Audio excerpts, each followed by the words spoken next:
नमस्कार। इस वक्त दुनिया की निगाहें पाकिस्तान पर हैं। पाकिस्तान में नए आर्मी चीफ की नियुक्ति को लेकर काफी हलचल है।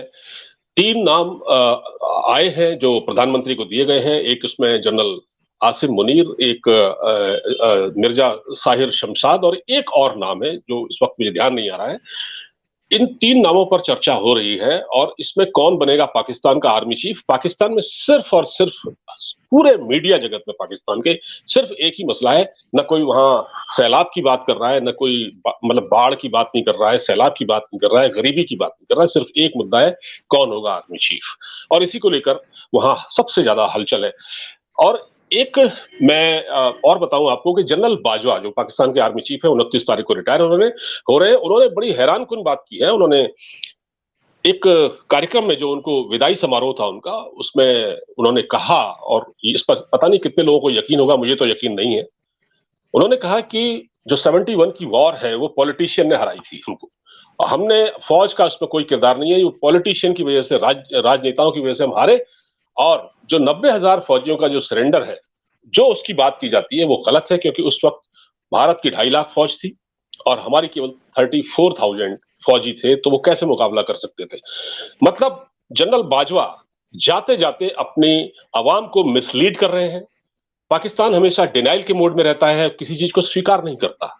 और इसी मुद्दे पर बातचीत करने के लिए मेरे साथ मौजूद है रॉ के पूर्व अधिकारी एन के सूद साहब, जो कि रक्षा विशेषज्ञ भी हैं।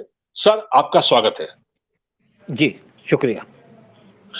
सर, ये एक तो वहां की आर्मी चीफ की नियुक्ति का मामला, और दूसरा जो कल जीएचक्यू में उनको एक दावत दी गई, एक वेलकम था, उनका विदाई समारोह था, उसमें भी जनरल बाजवा जाते जाते झूठ बोल रहे हैं, अपनी पब्लिक को मिसलीड कर रहे हैं। देखिए, सबसे पहले तो जो उनकी एलिगेशन है कि वो कहते हैं कि यहाँ पे पॉलिटिशियन का रोल था। अब मुझे एक बात बताइए कि जब 1971 का वार हुआ तो उस टाइम पे पाकिस्तान का प्रेसिडेंट कौन था? जनरल याह्या खान। और इंडिया पे अटैक किसने किया? पाकिस्तान ने। दिसंबर 3 1971 में 3 दिसंबर को अटैक किया उन्होंने जी। तो अटैक भी उन्होंने किया, आर्मी का रोल भी वहां था। 65 में जब लड़ाई हुई तब भी पाकिस्तान के अयूब खान वहां के प्रेसिडेंट थे। तो पाकिस्तान की तरफ जब भी अटैक हुआ है, पाकिस्तान के अंदर आर्मी रूल रहा है। जब 1999 का कारगिल वार हुआ तो वहां पे नवाज शरीफ वहां के प्राइम मिनिस्टर थे। ये वॉर किसने किया? ये किया मुशर्रफ ने, जो आर्मी के चीफ थे। उन्होंने इवन नवाज शरीफ को तो ये भी नहीं बताया कि उनकी फोर्सेस कारगिल चली गई हैं। तो जनरल याह्या खान झूठे आदमी है, करप्ट आदमी है। इनको पावर से बहुत ज्यादा मोह है, इमरान खान से भी ज्यादा मोह है। और जो भी ये बात कर रहे हैं, जो ब्लेम कर रहे हैं आज पाकिस्तान के अंदर सिविल गवर्नमेंट को, वो एक गलत बात है। वहां पे सिविल गवर्नमेंट की चलती नहीं, वो वार डिक्लेयर कर ही नहीं सकती। बल्कि जब 1999 का वार हुआ था तो नवाज शरीफ ने बड़ी कोशिश की इसको खत्म करने की। वो अमेरिका चले गए, अमेरिकन प्रेसिडेंट से बात की तो उन्होंने कहा भाई आप वार रोकिए, हम यहाँ पे इंटरवीन नहीं करेंगे क्योंकि लड़ाई आपने शुरू की है। तो जो ये जनरल की स्टेटमेंट है, इनकी स्टेटमेंट इनवैलिड है, इसका कोई मीनिंग नहीं है। और ये बेसिकली पाकिस्तान को लीड करते थे। जैसे उन्होंने पाकिस्तान से कहा कि हम बहुत स्ट्रांग है, हमारी आर्मी, हम कश्मीर ले लेंगे। कश्मीर का मुद्दा उन्होंने पाकिस्तान के लोगों के जहन में डाल दिया है शुरू से आखिर तक, और इसलिए वो कश्मीर कश्मीर करते हैं। और आज पाकिस्तान का जो कश्मीर है वो उसकी वजह से पाकिस्तान बर्बाद हो गया। ना तो वो कश्मीर ले सकता है, ना उनकी आर्मी के पास ताकत है। अब जैसे उन्होंने ये बात की दूसरी की भाई यहाँ पे सिविलियन की बात की, ये नाजायज बात है। और जहां तक पाकिस्तान के अंदर एक इशू चल रहा है उनके आर्मी चीफ की अपॉइंटमेंट का, क्या हमारी कंट्री में ऐसा इशू हुआ कभी कि आर्मी चीफ कौन होगा, नेवल चीफ कौन होगा? कभी होगा? क्योंकि आर्मी का एक डिफरेंट रोल है। पाकिस्तान की जो आर्मी है वो फ्रंट में आ जाती है। 75 साल में से 45 साल तो पाकिस्तान की आर्मी ने रूल किया, पाकिस्तान को बर्बाद करके छोड़ दिया, उन्होंने करप्शन कर ली। और पाकिस्तान को बेसिकली आज सिचुएशन में पहुंचाने में मेन जो रोल है पाकिस्तान की आर्मी है। जनरल बाजवा का बहुत ज्यादा इंपॉर्टेंट रोल है इसके अंदर। और दूसरी बात क्या है कि ये जो आर्मी के लोग हैं ये पावर में आकर के करप्ट हुए हैं। अगर इनके पास इतनी एब्सोल्यूट पावर ना होती तो ये एब्सोल्यूट करप्ट भी ना होते। Power corrupts but absolute power corrupts absolutely. और यही आज पाकिस्तान का हाल है, यही पाकिस्तान की आर्मी का हाल है। तो जनरल बाजवा को आज याद आया जब उनकी विदाई हो रही है, और तब विदाई भी तब हो रही है जब इमरान खान ने इनके सामने जूता खोल के दिखा दिया है कि तुमको जाना पड़ेगा। और आज पाकिस्तान के अंदर उनकी आर्मी को बड़ा माना जाता है, बड़ी पावरफुल है, और आज पाकिस्तान की आर्मी पाकिस्तान के लोगों की नजरों में गिर गई है, इसीलिए ऐसी वो स्टेटमेंट दे रहे हैं। अच्छा, एक चीज और है सर, ये पाकिस्तान के जितने भी रिटायर आर्मी, अब जो आर्मी चीफ होते हैं, जब जो रिटायर होते हैं, उससे पहले मुझे याद है अशफाक परवेज कियानी भी जब रिटायर हुए थे, तब उन्होंने भी कुछ ऐसी ही बातें की थी। मतलब अभी मैं जनरल बाजवा की बात सुन रहा था, जनरल बाजवा ने इससे पहले भी, जब वो अभी हफ्ते भर की अमेरिका विजिट पर गए थे, पहली बात तो कोई इतनी लंबी विजिट कोई आर्मी चीफ नहीं करता, और वो बिल्कुल रिटायरमेंट होने के एकदम नजदीक वहां ये गए थे। वहां इन्होंने पाकिस्तान की जो एम्बेसी है वॉशिंगटन डीसी में, वहां इन्होंने क्या कहा कि वहां कहा कि अब हमारी फौज ने सियासत में दखल देना बंद कर दिया है। और यही बात कल इन्होंने एक बार फिर से दोहराई कि हम राजनीति से दूर हो गए हैं। तो सर, अगर ये राजनीति से दूर हो जाएंगे, क्या इतना आसान है अब इनके लिए? 75 साल में जो इन्होंने चूरन बेचा हाँ, है। जी, देखिए पहली बात क्या है कि अब यूएस ने इनको जानबूझ के बुलाया था, यूएस के अंदर, यूएस गवर्नमेंट ने, क्योंकि उनको पता था कि आर्मी वहां पे रूल कर रही है और जो डिसीजन लेगी वो आर्मी भी लेगी। लेकिन यूएस ये चाहता है कि वहां पे आर्मी का रूल हो जाए, शायद ये चाहता होगा, लेकिन आर्मी वहां पे किसी तरीके से कू नहीं कर सकती, क्योंकि पाकिस्तान की माली हालत इतनी खराब है, और पाकिस्तान की माली हालत खराब होने की वजह से कोई यहाँ पे देश को संभालना पसंद नहीं करेगा। और पीछे से वहां पे इमरान खान बैठे हैं अपना पूरा ताम झाम लेकर के, और फिर पीछे से वर्ल्ड में कोई सपोर्ट नहीं करेगा पाकिस्तान को। इवन अमेरिका के लिए बड़ा दिक्कत हो जाता। और ये जो आज पाकिस्तान के आर्मी के चीफ की स्टेटमेंट है कि वो पॉलिटिक्स में इंटरफेयर नहीं करेंगे। देखिए पाकिस्तान की आर्मी के मेन रोल क्या है? पाकिस्तान की आर्मी का एक मेन रोल है कि बलूचियों को मारना, वहां पे जो हेलीकॉप्टर गनशिप्स हैं उनसे वहां लोगों को मारा जा रहा है, सिंधियों को मारना, उनका मर्डर करना।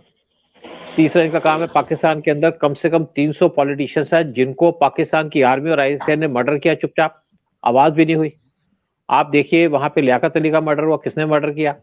क्या उसमें पाकिस्तान की आर्मी का रोल था? मैं ये तो नहीं कहूंगा, लेकिन उसके बाद जो वहां के अपने भुट्टो थे, भुट्टो को भी फांसी दे दी, आर्मी ने फांसी दी उनको। और वो कहा जाता है कि उनका जुडिशियल मर्डर था। भुट्टो के बेटे शाहनवाज भुट्टो, उनका मर्डर हुआ, वो भी पीछे आईएसआई का रोल था। और मुर्तजा भुट्टो को भी उनकी आर्मी ने मारा या आईएसआई ने मारा। और साथ में बेनजीर भुट्टो का भी जो मर्डर हुआ वो इसी में हाथ था।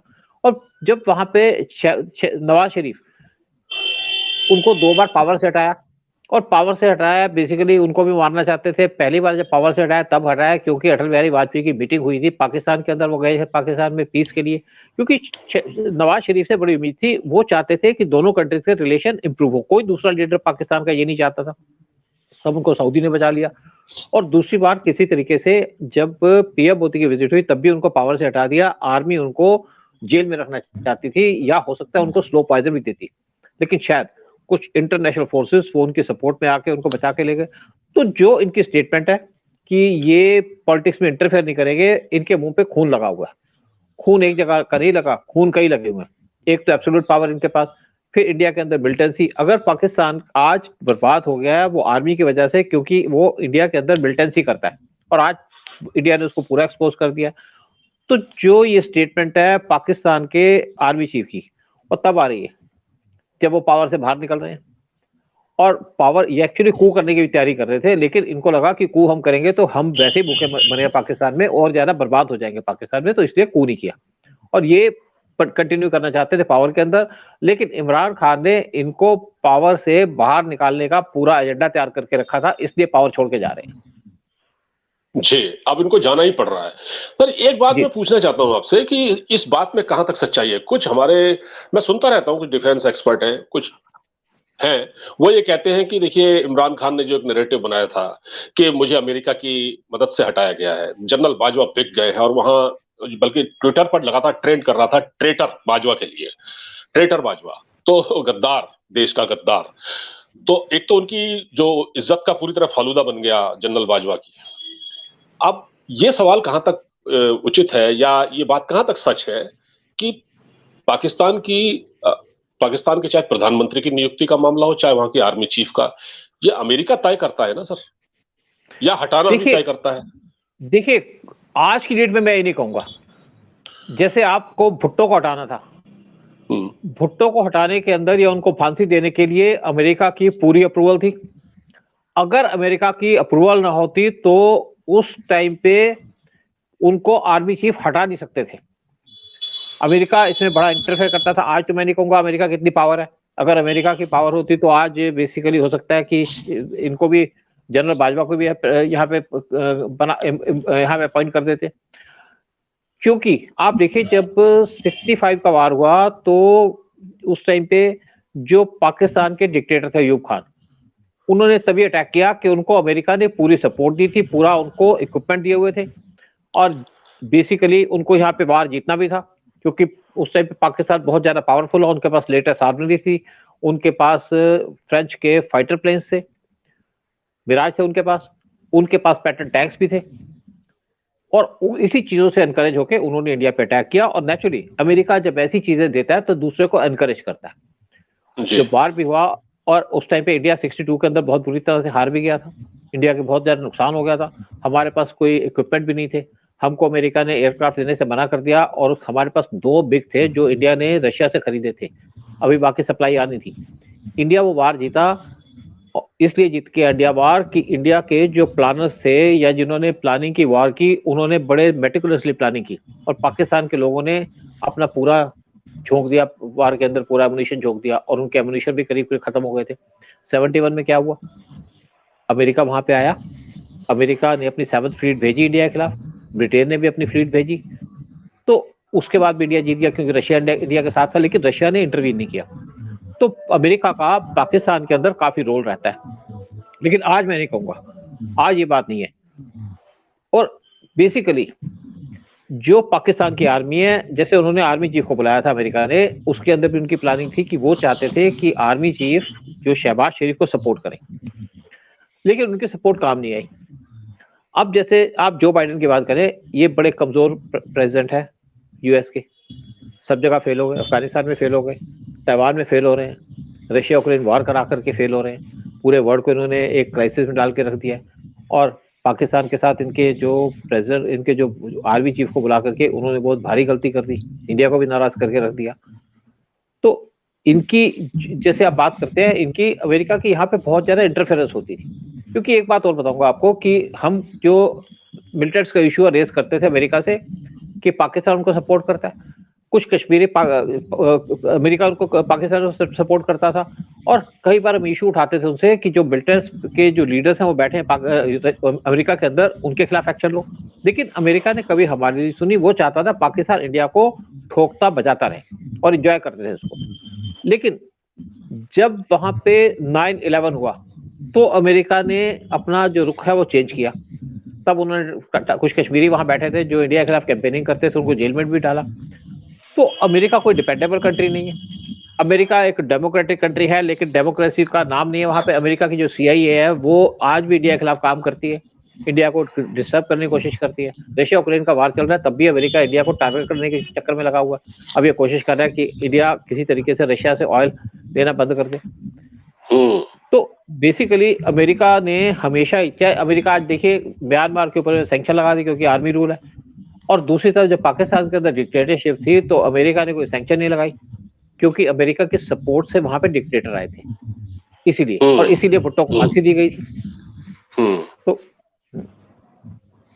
सर, ये एक और एक प्रश्न ये है कि जैसे मैं देखता हूं पाकिस्तान में जितना टेररिज्म है, आपको मालूम है कि ओसामा बिन लादेन वहीं था, वहीं पकड़ा गया, हाफिज सईद वहां है, मतलब सारे टेररिस्ट वहीं, नर्सरी है एक तरह से टेररिस्ट की। अमेरिका इस बात को जानता है। अमेरिका उस तरह से पाकिस्तान को, उस पर शिकंजा नहीं कसता, बल्कि वो मदद ही करता है। अभी देखिए, मदद दी उन्होंने, F-16 के लिए मदद दी, सैलाब जो बाढ़ पीड़ितों के लिए बहुत पैसा भेजा है उन्होंने। लेकिन वहीं अब ईरान चाहता है कि मैं परमाणु बम बनाऊं, उनके लिए उस पर वो निगाह रखे रहता है। पाकिस्तान में जब एटॉमिक पावर बना, पाकिस्तान में जब परमाणु बम बन रहा था, बना रहे थे, ये चोरी छिपे मदद लेके बना रहे थे, तो अमेरिका को सब पता था, लेकिन फिर भी उन्होंने उसको बनाने दिया। लेकिन ईरान को नहीं बख्शता है, लेकिन पाकिस्तान के प्रति थोड़ा कहीं ना कहीं सॉफ्ट कॉर्नर है। देखिए, एक मैं आपको बड़े फैक्ट्स क्लियर कर दूं यहाँ पे। जी जो पाकिस्तान का एटम बम है ना, वो जी पाकिस्तान ने चोरी छुपे नहीं बनाया। उसका जो सारा सामान है, सारा इक्विपमेंट है, वो अब यूरोप से, पूरे यूरोप से होके अमेरिका ने पाकिस्तान भेजा था बाय रोड। आप समझिए कि 30-35 ट्रक्स बड़े बड़े वो पाकिस्तान में गए, यूरोप के थ्रू टर्की को क्रॉस करके गए, और अमेरिका ने सारा इक्विपमेंट सप्लाई किया। अमेरिका ने पाकिस्तान को आप या जो एटम बम है बनाने में मदद की। और मैं कहूं कि अमेरिका ने बनाया तो इसमें गलत नहीं होगा। क्यों बनाया? क्योंकि वो इंडिया को काउंटर करना चाहते थे, वो इंडिया को टारगेट करना चाहते थे, वो इंडिया को नहीं देखना चाहते थे कि इंडिया स्ट्रांग हो। अब देखिए, जब इंडिया ने पहली बार जब ब्लास्ट किया इंदिरा गांधी ने 1974 में, तब वो इंदिरा गांधी ने पहले डिसाइड कर दिया था, जब 1971 का वार हुआ, कि अमेरिका हमको धमका रहा है न्यूक्लियर बम से, मैं न्यूक्लियर बम यहाँ पे बना के रहूंगी। उन्होंने पहले ब्लास्ट किया पोखरान में। और उसके बाद जब नरसिम्हा राव ने कोशिश की तो अमेरिकन को पता चल गया। उन्होंने उसको कहा कि mister Narasimha Rao, don't do it. उनके एक्चुअली एम्बेसडर का फोन आ गया था, तो नरसिम्हा राव पीछे हट गए, क्योंकि हम उस टाइम पे यूएस को काउंटर नहीं कर सकते थे। उसके बाद उन्होंने अटल बिहारी वाजपेयी से कहा कि मैंने पूरी तैयारी कर ली है, आप इसको करिए, अमेरिका को पता नहीं चलना चाहिए। और इंटेलिजेंस एजेंसीज की मदद से अटल बिहारी वाजपेयी ने ये न्यूक्लियर बम का ब्लास्ट किया जब वो पावर में आए।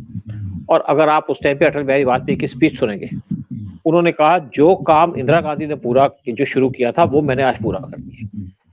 मतलब उन्होंने भी इंदिरा गांधी की प्रेस की। तो जी जो पाकिस्तान ने न्यूक्लियर बम बनाया वो अमेरिका ने उसको बना के दिया है। और आज अमेरिका के जो प्रेसिडेंट है वो कहते हैं कि पाकिस्तान सबसे डिस्टर्ब स्टेट है, सबसे डेंजरस स्टेट है। हाँ, ये भी कहते हैं। तो हाँ, और आप अगर फैक्ट चेक करेंगे तो सारा का सारा काम अमेरिका ने किया है। और वो जरूर है कि पाकिस्तान एक डेंजरस स्टेट तो है, क्योंकि इनका एक अलायंस हो गया नॉर्थ कोरिया के साथ, लेकिन अमेरिका कुछ नहीं कर सका या कुछ करना नहीं चाहता था। तो ये जो सारा काम है न्यूक्लियर बम का पाकिस्तान को बनाने में, अमेरिका कुछ भी कहे, हाथ अमेरिका का है। ये इंडियन इंटेलिजेंस जानती है, यहाँ पे कुछ इंपॉर्टेंट लोग वो ये चीज जानते हैं। सर, अब एक मैं आखिरी सवाल आपसे पूछूंगा, वो ये है कि पाकिस्तान में कोई भी आर्मी चीफ बने तो कश्मीर सेंट्रिक उनकी पॉलिसी रहती है, कश्मीर से वो हटते नहीं है। आपको क्या लगता है जो नया आर्मी चीफ पाकिस्तान का आएगा, क्योंकि देखिए हमारा पड़ोसी देश है और जब वहां कुछ होता है तो यहाँ भी हम उसको उस पर नजर रहती है। नया आर्मी चीफ जो भी बने, क्या लगता है आपको आने वाले समय में, क्योंकि भारत तो बातचीत करना नहीं चाहता, मोदी जी तो पाकिस्तान का नाम ही नहीं लेते, बल्कि वो तो ये कहते हैं कि एक देश है जो टेररिज्म फैला रहा है। तो नाम उन्होंने तो एक तरफ पाकिस्तान को अपने उसके हाल पर छोड़ दिया है, तुम जाओ जो करना है करो। तो आने वाले दिनों में क्या लगता है इंडिया पाकिस्तान रिलेशन को देखते हुए आपको? देखिए जी, ऐसा है, ना रिलेशन ठीक है ना रिलेशन ठीक होंगे। क्योंकि पहली बात तो पाकिस्तान के अंदर कोई ऐसा सेंसिबल पॉलिटिशियन नहीं है, और दूसरी बात पाकिस्तान के अंदर कोई पावरफुल पॉलिटिशियन नहीं है। नवाज शरीफ में कुछ ताकत थी, उनको किस तरीके से धक्के मार के यहाँ से निकाल दिया गया, करप्शन के चार्जेस लगा दिए गए, जेल में डाल दिया गया। एक एक बार नहीं, दो बार हुआ। और पाकिस्तान की आर्मी या उनके आर्मी चीफ का सर्वाइवल या उसकी एक्सटेंशन डिपेंड करती है कश्मीर इशू के ऊपर। जी, और कश्मीर इशू को छोड़ेंगे नहीं, क्योंकि अगर कश्मीर इशू छोड़ देंगे तो धंधा कैसे चलेगा पैसे बनाने का? पैसे करप्ट तो है ही ये टोटल, चाहे एक आर्मी चीफ आए चाहे दूसरा है। अगर वहां पे कोई नॉन करप्ट आदमी होता तो आज ये सिचुएशन नहीं होती। फिर पाकिस्तान के लोगों के अंदर उनकी आर्मी और पॉलिटिशियन ने बस एक पूरे तरीके से धस धस के भर दिया है, कश्मीर कश्मीर कश्मीर कश्मीर हमारा है और अब बहुत पावरफुल है, और उनको पता कि वो ले नहीं सकते।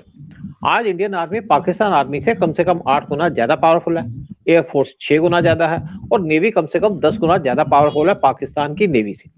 लेकिन वो अपने आप प्रोजेक्ट करते हैं कि हमारी जो आर्मी है या डिफेंस फोर्सेस है इंडिया से बहुत ज्यादा स्ट्रांग है। हमारे 13 लाख हमारे पास सोल्जर्स हैं, पाकिस्तान के पास 6 या 7 लाख सोल्जर्स हैं, उनके पास नए इक्विपमेंट भी नहीं है। लेकिन कोई भी आए, पाकिस्तान तब आ जाएगा जब पाकिस्तान टूट जाएगा या बर्बाद हो जाएगा। अदरवाइज दोनों कंट्रीज के रिलेशन कभी ठीक नहीं हो सकते, कभी इंप्रूव नहीं हो सकते। छोटी मोटी इंप्रूवमेंट, जैसे अभी आप देखते हैं कि इमरान खान ने बड़ी प्रेस की पीएम मोदी की, लेकिन उन्होंने कहा जब मैं पावर में आऊंगा तो मोदी से बात नहीं करूंगा। तो भाई किससे बात करेगा? मोदी खुद ही बात करना नहीं चाहते हैं। नहीं, हम क्यों बात करेंगे, इंडिया को। दूसरी एक और बात है कि कई बार कुछ लोग कहते हैं कि पाकिस्तान में उससे बात की जाए जो वहां पे पावर में है जो कंसर्न है, यानी कि जो पावर के पीछे बैठा है, यानी कि आर्मी चीफ। अब कैसे पॉसिबल है कि इंडिया का प्राइम मिनिस्टर एक आर्मी चीफ से बात करे? अगर उनके आर्मी चीफ को बात करनी है तो हमारा आर्मी चीफ बात करेगा। हमारे पास तो एक जो लेवल होता है, किसी एम्बेसडर को बात करनी हो तो उस कंट्री के एम्बेसडर से बात करता है।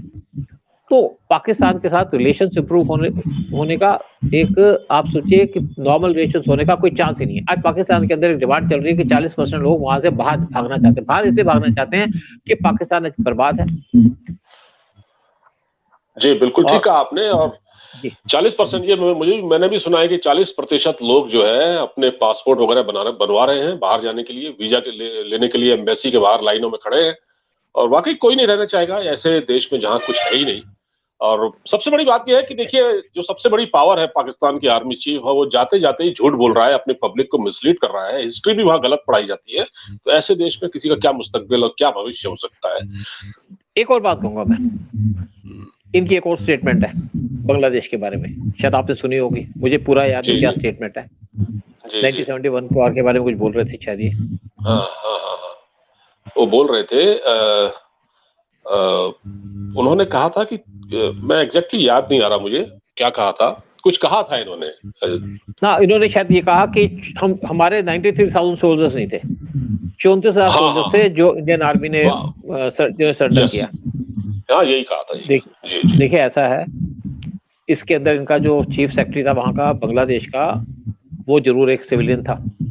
उसको 5 स्टार होटल में रखा गया था इंडिया के अंदर। सारी आर्मी थी 93,000। और आप इनको याद आ रही है इतने सालों के बाद कि इनके 34,000 सोल्जर्स थे। 93,000 POW से पाकिस्तान के जो इंडिया ने अपने पास रखे थे। और अगर ये कहते हैं कि हमारे सोल्जर बहुत बहादुर थे, अटैक तुमने किया, मार तुमने खाई, 13 दिन के अंदर पूरा आपका वार खत्म हो गया, इंडियन फोर्सेस लाहौर तक पहुंच गई थी। सिर्फ लाहौर को क्रॉस इसलिए नहीं किया कि वहां पे कोई डिप्लोमेट्स को डिस्टर्बेंस ना हो, और डिप्लोमेट्स ने कहा कि हमको पहले फ्लाई आउट करने दो फिर आगे बढ़ना। और इन्होंने राजस्थान में बहुत आगे तक बढ़ गए थे। पाकिस्तान को तो कहीं चांस ही नहीं था। इनकी आर्मी बुजलों की आर्मी है, इनकी आर्मी की कोई लीडरशिप नहीं है। और उसके बाद 93,000 सोल्जर्स जब इनके इंडिया ने POWs रखे तो बड़े अच्छे से रखे गए, लेकिन पाकिस्तान के अंदर कम से कम 300 इंडियन सोल्जर्स थे जो पाकिस्तान ने कभी वापस नहीं किया। हमने बार बार डिमांड किया कि इतने हमारे सोल्जर्स हैं, लेकिन पाकिस्तान ने उनको वापस नहीं किया। पाकिस्तान की आर्मी ये बुचर्स है। जैसे हमारे सोल्जर, एक बार मनमोहन सिंह के टाइम में 10 सोल्जर्स थे, उनको इन्होंने पकड़ लिया जो वहां पे अपने जा रहे थे, एक एरिया की सर्वे कर रहे थे, उनकी आंखें निकाल दी, प्राइवेट पार्ट्स काट दिए। पाकिस्तान की आर्मी इतनी स्ट्रांग आर्मी है कि इन्होंने 30 लाख बांग्लादेशियों का मैसेकर किया, 30 लाख। उसके लिए इंडिया ने डिमांड किया कि इसके ऊपर पूरी इन्वेस्टिगेशन होना चाहिए, पाकिस्तान को genocide situation, genocide country declare करना चाहिए, या बांग्लादेश का जो लोगों को मारा उसको जेनोसाइड डिक्लेयर किया जाए। हिंदू और मुस्लिम दोनों मारे। 1 लाख लड़कियों को इन्होंने प्रेग्नेंट कर दिया, रेप किया इनकी आर्मी ने। इतनी बहादुर आर्मी है। और उसके बाद ये बहादुर आर्मी ने इंडिया को सरेंडर किया। और आज बाजवा साहब को याद आ रहा है वो 93,000 नहीं थे, 34,000 थे।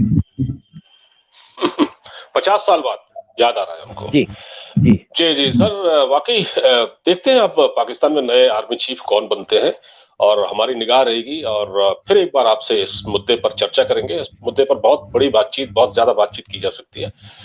फिर एक बार आपसे इस मुद्दे पर गुफ्तगू करेंगे। आपने वक्त निकाला, आपका बहुत बहुत धन्यवाद। जय हिंद सर। जय हिंद, जय हिंद, नमस्कार।